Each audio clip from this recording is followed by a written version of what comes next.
Let's talk about the Fundamental Theorem of Calculus, Part 2.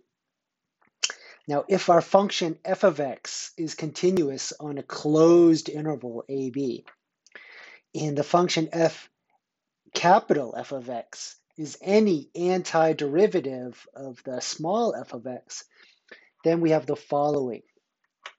When we calculate the definite integral from a to b of small f dx, this is nothing more than capital F of x evaluated at x equal to a and x equal to b.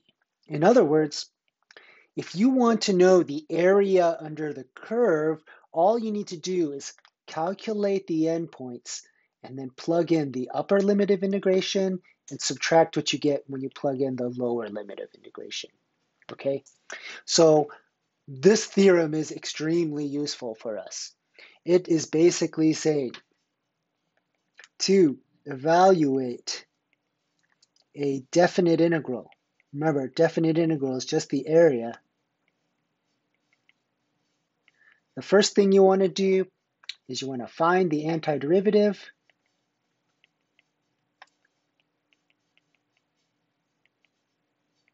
Which we call capital F of x. And then the second thing you want to do is substitute the endpoints and subtract.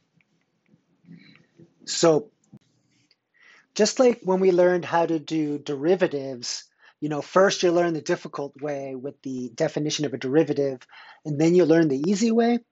We now do the same thing with definite integrals. In other words, we don't have to set up a Riemann sum and then take a limit. We could just calculate the antiderivative and plug in the two endpoints and subtract. Why don't we look at an example together? Let's take a look at example 4. In this particular case, for example 4, my definite integral goes from -2 to 2, and my variable of integration is t. So it's t squared minus 4 dt. So according to the Fundamental Theorem of Calculus, Part 2, what I need to do is I need to find the antiderivative of the integrand. So the antiderivative of t squared would be t cubed divided by 3.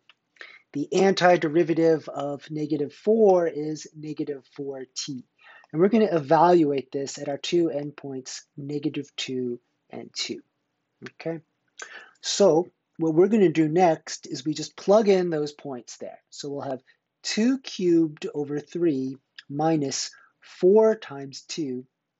Let's put that in parentheses, and we're going to subtract what we get when we have -2 cubed over 3 minus 4 times -2. Okay?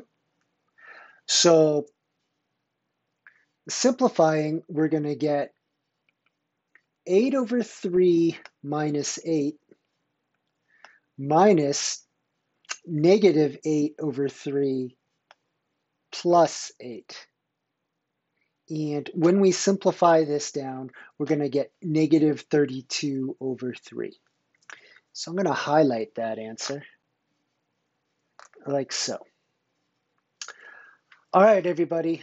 We will look at many more examples together in class, but this Fundamental Theorem of Calculus Part 2 is very important for really all of calculus. And it's probably the most used theorem that we use in calculus, second semester calculus. Okay? Take care, everyone.